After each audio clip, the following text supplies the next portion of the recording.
Hello, welcome back to my channel Coin Lady. Let's discuss the announcements made by Brad Garlin and Roddy regarding the house and sewer at the end of December last year. Following Stuart I. Roddy's lead, Red Bull will enter 2024 with a focus on compliance. This is according to Brad Garlin of Red Bull House. An additional highlight of 2023 will be the Central Bank of Ireland's approval of Ripple as a registered VSP, allowing us to provide compliant crypto services. XRP was allowed for use by licensed tuitions within the DIFC, and we also got our complete major payments institution license this year from the MHS. This is a perfect illustration of how a seed can be fully accepted in a controlled environment. And what exactly am I referring to? Keep in mind that the entire point of this was the Central Bank of Ireland.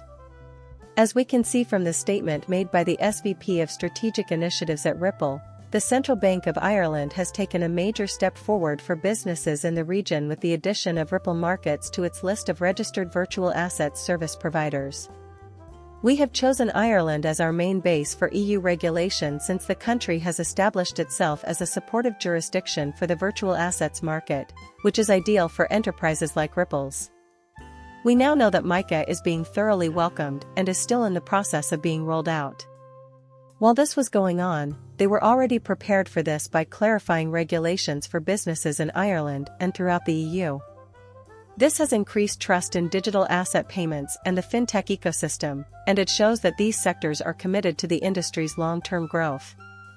Since we will be expanding upon this, I am aware that this is hardly breaking news. After all, we are already aware of this announcement. Please keep in mind that this will only have an effect in the near future, and that even in the far future, it may not amount to much. Oops, they're collaborating with those central banks and regulators. Attempts to obtain these meaningless licenses are being pursued. The race is officially underway as soon as crypto laws are approved, but that's in the far future. By the time this video ends, you will understand what I'm talking about. In this regard, Ripple is already pioneering. Once the rules are approved, they will be ready to assume control. As of today, February 2nd, new frameworks for controlling decentralized finance have been developed. Once again, why are you already getting ready to flout regulations? The reason behind this is their intention to go after the major FI institutions. Plus, the Cs are being prepared already. We intend to become the preeminent force in the field of institutional defiance. For our web tokenization and payment services, among other things, they have been publishing post after post regarding recruiting related to XRP ledger innovation, DeFi, and institutional DeFi. Now they do bring up the fact that the defying stone was young. By 2032, they anticipate it will have reached 601 billion. Keep in mind that once we witness hundreds of billions, if not trillions, of cash flowing via DeFi, it will be possible for a single institutional player to jump on the bandwagon and drastically alter those forecasts. You may say it's revolutionary. You know, Challenge and DeFi still haven't been regulated. Many people still don't get the technology. This has a lot of problems. Right now, notable governing bodies, such as the Monetary Authority of Singapore and the International Organization of Securities Commissions, have initiated preliminary discussions about decentralized finance, demonstrating that numerous regulators are already cognizant of the fact that innovation is strongly correlated with regulatory clarity. Along with that, the CFTC is a trailblazer in this regard. Here we have all three of these names. All three of these regulatory agencies are collaborating with Ripple and have ties to the company. That's crazy. I believe the SEC has no bearing on crypto, which is why it is important to pay attention to what is occurring here rather than worrying about Ripple, which has already penetrated these other regulatory agencies. On several times, I have discussed some. Ripple has already partnered with influential figures in the regulatory space. They're already collaborating with influential figures in charge of legislation. Because it is the moment we have been anticipating, we will act accordingly. You may recall that I've already explained the strategy behind all of this. Rupturing is prepared to step in when the moment is right. Ripple Circle, MIT, Goldman Sachs, and the city are all participating in a virtual roundtable discussion about new crypto regulations, which is based on subjective opinions. Take a few seconds to look at those names. Just think about it, these are the names associated with this online meeting. A virtual roundtable discussion on the effects of the U.S. election on crypto asset regulation brought to light the dissatisfaction of the crypto community with the present administration's position. These are the people who will be attending Hornby's live event at the U.S. government and public policy Ripple. Deputy Chief Legal Officer and Corporate Secretary at Citi, Brent McIntosh. In addition, we have the MIT researcher and founder. LibraVM, Facebook's previous cryptocurrency project, was also created by this CO, in case you were wondering. Actually, I've never heard of this company before, but we do have Luca Lucca, Head of Regulatory Affairs and Regulatory Counsel, on our side. In addition, we have the Head of Public Policy Digital Assets at Goldman Sachs, who is also a Vice President and Deputy General Counsel at Circle, as well as Circle's worldwide policy representative. The Democratic Party's weaponization of Gary Gensler is a major reason why regulatory clarity is still lacking in the U.S. If Kamala Harris prioritized crypto policy at the 2024 Democratic Convention, which is coming up in around 2 weeks, and Trump now acknowledges the necessity for crypto laws, we may witness a vote of confidence from her. Everyone who attended this roundtable is now here. The fact that these kinds of conversations are currently taking place with some of the biggest names in the TradFi industry is kind of wild. The fact that these roundtables cause waves in places like Goldman Sachs City is fascinating, though not surprising, to me. What makes it even less shocking is that Ripple has been collaborating with these actors for quite some time, and they have been involved in extensive negotiations with the biggest organizations in the world that control the strings of what really counts. Lauren has been to a number of these huge roundtable discussions, including with the U.S. Department of the Treasury, and she thinks that Ripple should be concentrating on this, so this is simply another meeting in addition to all the others. Now that we're talking about rules, let's also speak about what's happening in other countries. Russian Federation. Here we have the news that Russia has approved a measure to legalize cryptocurrency payments across international borders. Much credit goes to Smoking Dog for this, since he elaborated on this announcement not once, twice, but 4 times, leading us to wonder, what the hey? Here's a high-level overview of what the recent bill passing in Russia to permit foreign Bitcoin transfers means. According to the CBDC report dated July 2024, the number of participants in Russia's CBDC pilot program increased significantly from 34 to 1,200. Merchants and banks in the second half of 2024.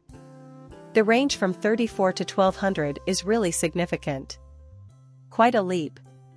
With just 396 active banks in the country, every single bank in Russia will be covered by the 1,200 participants from the CBDC. Merchants also include eateries, shopping centers, nightclubs, etc. Therefore, international cross-border transactions with other nations will require these CBDCs when the Russian CBDC is extended to the majority of individuals.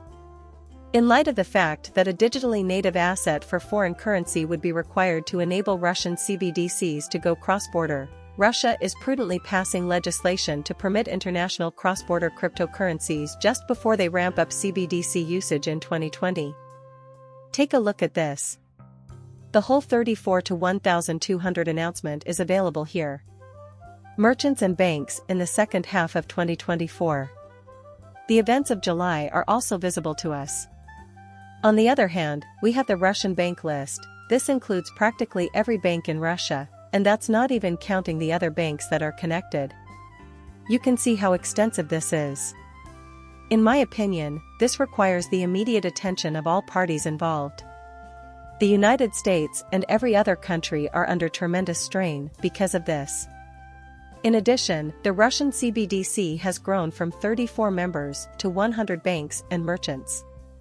Following the passage of the new law authorizing the use of Bitcoin for foreign payments, 24 CBDCs are scheduled to take place. September of this year is when the law is anticipated to be implemented. The United States will be saved by the faster acceptance of cryptocurrencies and the USD stablecoin, which could begin cryptocurrency transactions by the end of the year. It is quite intriguing that Ripple is advocating for a USD stablecoin at the same time as this article suggests that a potential silver lining for the US could be a quicker adoption of cryptocurrencies, especially USD stablecoins. What a coincidence, isn't it? Russian lawmakers passed a new law Sunday night legalizing cryptocurrencies as a means of foreign payment. According to Reuters, the law is anticipated to be implemented in September, and the first cryptocurrency transactions may occur before the year comes to a close. Wow, I can't believe this. All the stars are in perfect harmony. Beyond this, keep in mind that the U.S. Department of the Treasury was not even mentioned at this conference, despite the fact that Ripple announced the tokenization of U.S. Treasuries not long ago. However, the focus here was on the tokenization of CBDCs and stablecoins as they pertain to the larger U.S. financial system. In addition, Brazil has passed a law regulating crypto assets, and BRICS is heading toward crypto, after Russia's recent crypto-friendly legislation. Russia, Brazil, and others. Now we can see Banco Central do recent legislative action in Brazil has established rules for virtual assets. The question now is how these assets will interact with more conventional financial systems as well as other marketplaces. Keep in mind that Brazil is currently connected to Ripple. Along with them, Ripple has already cornered 90% of the foreign exchange market. For example, when we take a close look at this situation, with 90% of the foreign exchange market currently using Ripple, the company is releasing a USD stablecoin, and I really think this could be the rescue for the US dollar. They have access to liquidity pools and the AMM.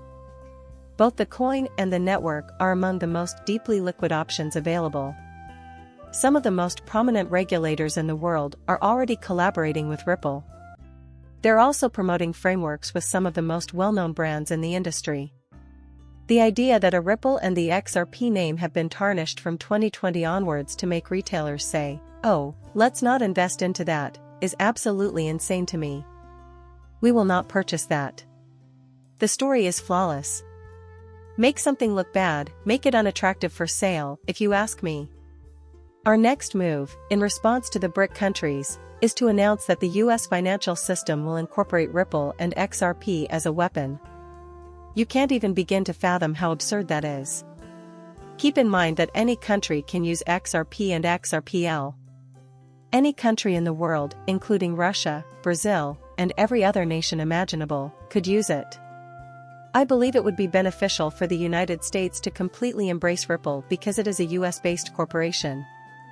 Because of the potential importance of the USD stablecoin and the need for faster crypto adoption, I am concentrating on these issues.